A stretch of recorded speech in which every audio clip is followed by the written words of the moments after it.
You know, sometimes we get stuck. You get into a creative rut. Nothing seems interesting. You don't know what to work on next. You don't want to do something from an older project, but you're just not motivated to do anything new. This definitely happens to me too. But when it does, there's one particular exercise that I like to do that really gets me back into the creative flow. This is working on a spread in a grid journal. Now, in today's video, I'm going to show you how to do one of these spreads. It does not need to be in a journal, so to speak. I'm going to show you how to do it on a plain piece of copy paper. You don't need a lot of materials, just 3 types of paper, a glue stick, pen or a pencil, and perhaps some color, ink, or something like that to embellish at the very end. So go grab some materials, and I invite you to collage along with me, and maybe this is going to spark some interest in creativity once again. So what you need first is an ordinary piece of copy paper.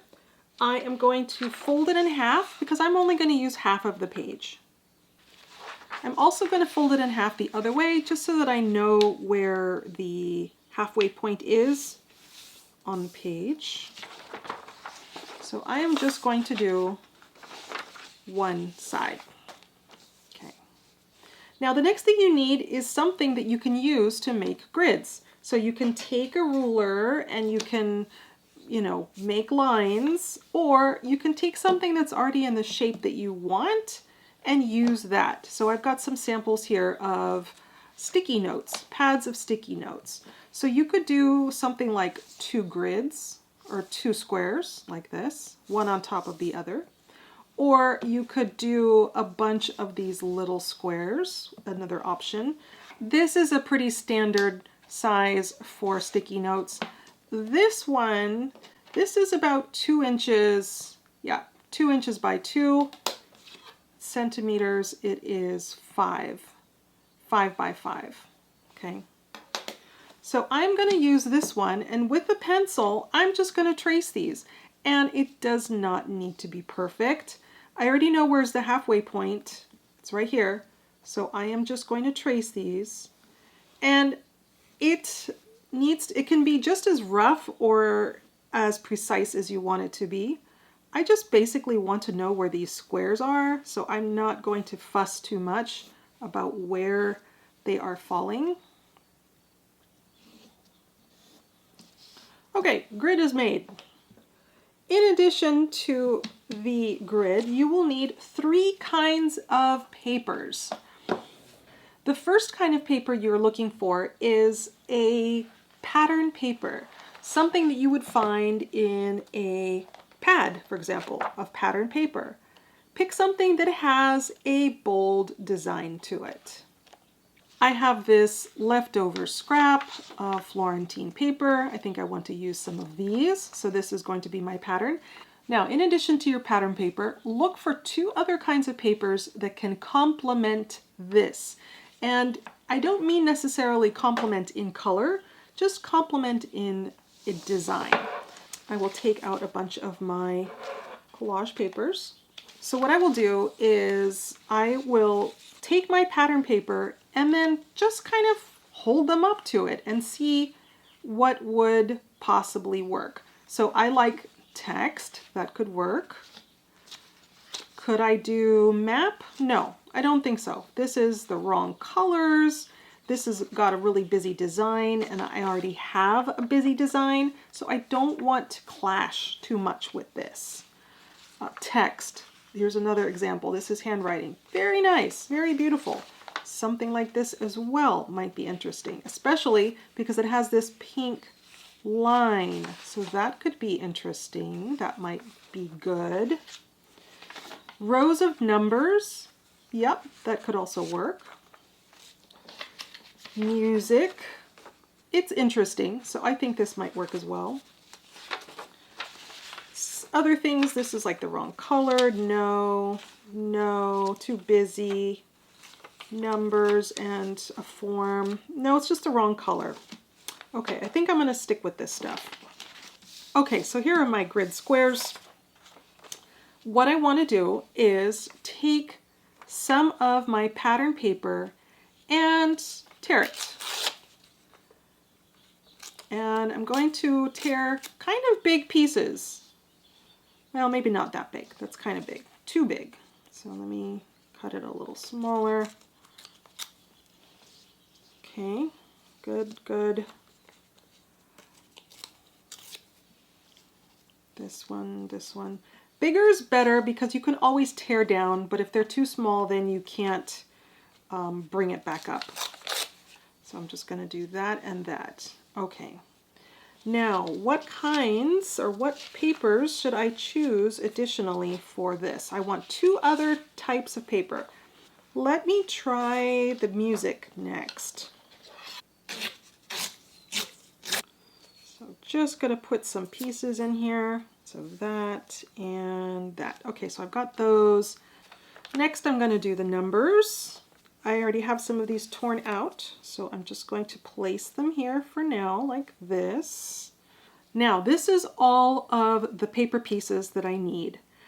Now, if I do the same thing in all of these squares, it's all going to look very similar, and I don't necessarily want that. So what I can do is I can start to play with the idea of not using all the papers and just using things in a pattern. So for example, let's say I want to keep this number, but I take this one away. I'm going to keep this one, but take this one away. And then so that way I will take this one away and just have these. Since I have 3 and these are 2, maybe I want to add a different kind of paper. I like this beige color in contrast to the really white and the white in the back of the page. So maybe I'm going to take text. Now before I cut this down, I can also look and think about what I want to do with the music as far as this piece. This is in a rectangular shape and I'm following the lines of the music. Do I like that? Maybe I want to play with a different idea. I have, for example, this circle punch. So what if I take a circle punch and I'm just going to experiment with punching out a circle, and maybe I want to use the round shape instead of this kind of rectangular shape. Maybe that's going to be more interesting to me. So now I have an option of doing something round. Maybe I want to do something round over here as well. Let me just punch out several of these to play around. Okay, now this time I'm going to put it here. I'm just going to keep that same pattern. Get this out of the way here, like that. Okay. Since I have this and I want to put this in, I can choose to tear it vertically or horizontally. I've got this little piece right here. Let's take this for example. This one I'm going to tear vertically.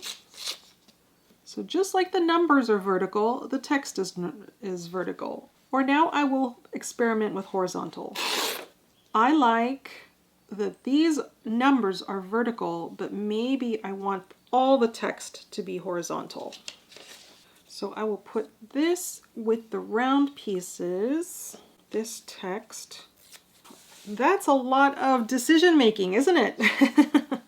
And it's just 3 kinds of paper. This is why it's so interesting. It's just the simplest paper, but it's the shape, right? And the placement is what makes them all a little bit different. So that is why this is so cool. Now, before I glue these things down, I want to ask myself, do I want to put some kind of mark or some kind of, well, anything in the square as the first foundational layer? And my options are to do something like a rubber stamping I can do. I can also do some stenciling. Maybe I have a stencil that I could, use some ink or acrylic paint or something and just dab something in there to make some kind of mark.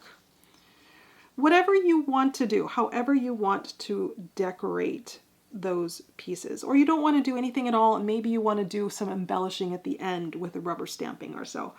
I do want to do a little bit of a background. I think I'm going to use this stamp here. It's just, you know, little dots, little marks.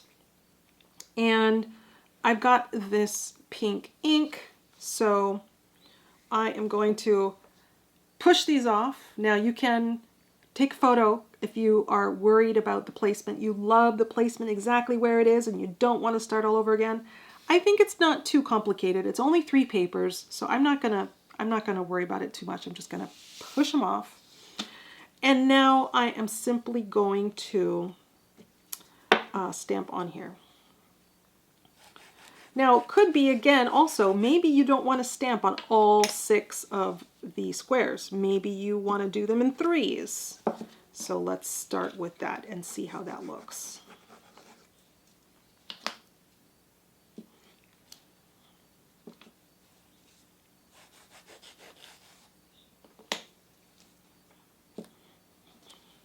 Okay, now if I do this, maybe I could do this in the background.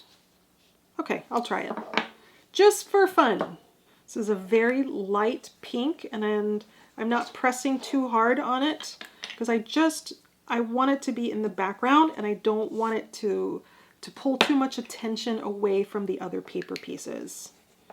Again, I'm not concerned about their going out of the margin. I don't care. It's fine. And as I said, you can always cut them down afterwards if you really love these squares and then put them in another journal or something like that. Okay, so now comes the placement. I have 6 of these. And I think I am going to put 6 or in all of the squares just because I love this pattern. It's just such a pretty pattern. So that's interesting to me. Now I see, look, there are circles here. So maybe I want the circle music in the circle background, right? Or the other way around. I want the circle not in the circle background. No, I think I like it in the circle background. Okay, so let's do that. That makes it easy. 1, 2, 3. Okay, decision is made. I like more text, so I'm going to use more text. Now I have, oh, the other music is the other direction, right? Okay, and then I have text and numbers. 1, 2, 3. This is kind of long. I'll cut it down just a bit. 1, 2, 3, and then the numbers are going to be here. 1, 2, and here. Okay, so now I'm going to get my glue stick and I will glue these down. Okay, so here's how they look like. I can totally stop here if I want to. They already are looking really great. But I think I want to add possibly a few more things, or at least something. I have the feeling that I need to add something else. And I have that feeling because I want the grid lines to show a little bit more. They're in pencil. Maybe black ink would show a little bit more prominently. So that is an idea that I could do. I could go back and just trace these with a black pen. That's the first thing I want to do. And again, they don't need to be perfect. You don't need to even erase the pencil marks. I just want the black ink to show up a little bit more, even heavier. Let me try a different pen. Yeah, that's better.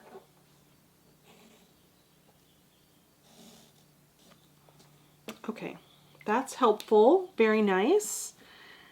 Okay, I pulled out my postage stamps to see if I could make them work, but I don't really love it. I think I'm adding too much if I put them in. I mean, it's kind of nice, but I have to really look to find the perfect stamps that would go, and that's a lot of work because I don't have the right colors in here, and I don't want to just do 2, for example. I could go here and here or something like that, or here and here. I mean, as long as you can find a way to balance your set of squares, that is one of the big exercises that you do when you do this type of grid journaling. You're just playing with balance. If I do something on this side, then I need to do something on this side. It doesn't need to be equal, but it needs to be similar, right? And that's what I was playing with the shapes, for example. So what do I want to do? Do I want to put stamps, just in a few places, make them stand out, maybe in the white margins like this? I don't think so. I think I'm gonna keep these off. I'm not gonna do those at all. But I might do a little bit more rubber stamping. Maybe I do want something round anyway, just because I have this that is round. Or I can also take my black pen and trace these circles so they stand out just a little bit more. That looks good. I like that. So let me keep on doing it.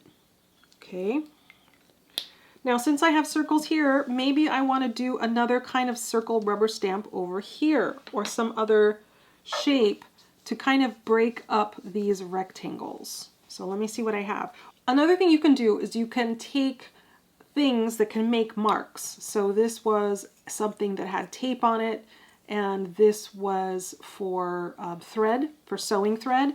You can, put it in a little bit of ink or paint of some sort, and just go ahead and make marks with these. Would actually be interesting to kind of trace these up just a little bit. Let me see what other rubber stamps I may be able to use.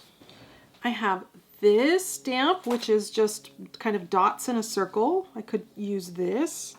I have this rubber stamp that is kind of like a postmark, but it doesn't have any numbers or information on it. It's basically just lines and a circle, or a couple of circles.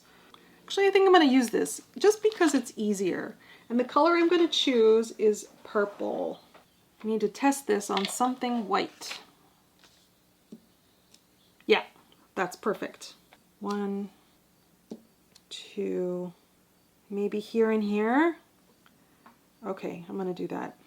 This is towards the top, then I will do towards the bottom. There. Okay. Is that it? Am I done? Now that I have those circles here and here, now I feel like something needs to go in here. So you see, you can just keep on doing things. Just keep on adding things until you are happy, right? That is the fun of doing this exercise. It really gets your imagination going. So I will stop here. I'm not going to glue these down. I'm not sure. Sometimes I need time to think about things. So if I leave it here and then I move it off my desk or hide it away for a day or two and come back, then I can decide if I like it or not. So I want to show you some examples of other grid pages that I've done. Now, you can get an actual grid journal. Looks like this. I sell it in my Amazon shop. I'm not allowed to choose the type of paper when I do this through Amazon. Amazon chooses the paper. So the paper is quite thin, actually. So if you do have this journal, or if you do get it, what you can do is take a glue stick or some kind of glue and glue 2 pages together to make them just a little bit thicker if you want to.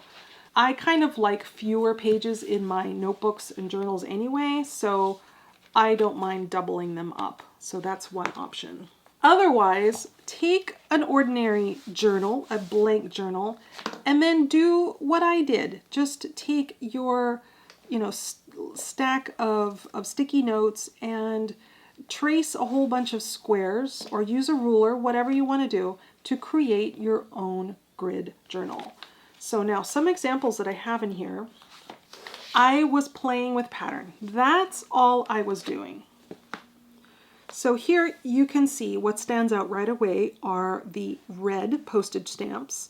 So it goes like this, and then these ones over here go like this. So it's kind of in a V shape, right? Then I have these black pieces that I do both horizontally and vertically. So I have 4 of those, 1, 2, 3, 4. I have numbers again, 1, 2, 3, 4. I have text from a dictionary here and here, and then images from a dictionary here, here, and here. And this is a rubber stamping with pink ink or red ink to match this color stamp. And it was just on a piece of scrap, kind of this pretty gray purple scrap paper here. So, and then the last thing I have are some rubber stamps, these round ones, and then these kind of squiggle postmarks. This one and this one here, and then the round, round, round, round. So it seems complicated, but it's not. They are just choosing pieces and placing them in your squares to make a pattern. In this collage, I used these S and H stamps in every single square, but I didn't use everything all the time.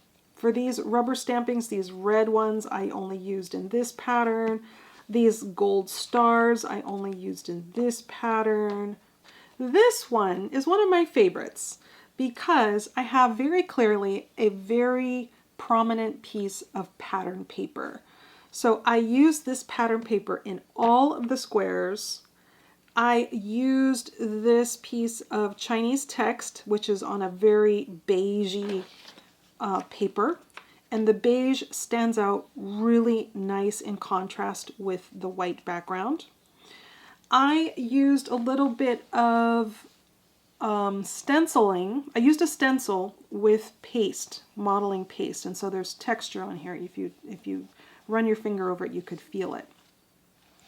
At the very bottom is a water-soluble pencil, I think it's called, where you make a mark and then use a little bit of water on a brush to spread that out. And then the last thing I did was, I think I just took like the top of a glue stick or something, and I dipped it in acrylic paint, pink paint as closely as I could match to the wings in this bird. And I put a circle in each one of these squares. All the paper pieces are the same, I think. The only thing different is the stenciling has a different pattern. This one is really busy. There's a lot going on here. I have two kinds of papers because I have this Florentine paper in this red and blue and green, and then I have this blue and green only Florentine paper. So this has a theme of blue and purple and green, and this has a theme of red and orange, and yeah, red and orange is this side. So lots going on here. I have 3 of these papers, right, that are this kind, some postage stamps in an orange and orange rubber stamping. And then over here I've got the blues and the greens. I also did rubber stamping with numbers, so 1, 2, 3, 4, 5, 6, all the way through 12, and I did a variation of reds and orange, and over here I did a variation of green and blue. So you see there's so many combinations of possible things that you can do in these kinds of grid journals. So I will put the link in the description for this grid journal if you are interested in getting it. So was this exercise fun? Was it useful? If you enjoyed this video, please do hit the like button so that it can spread to more people. And if you like this type of video of doing practice exercises, things like that, then check out this video right here. In it, I show you some examples of ways to use book pages in your art. It's going to give you a ton of ideas and hopefully motivate you to get in there and start creating once again.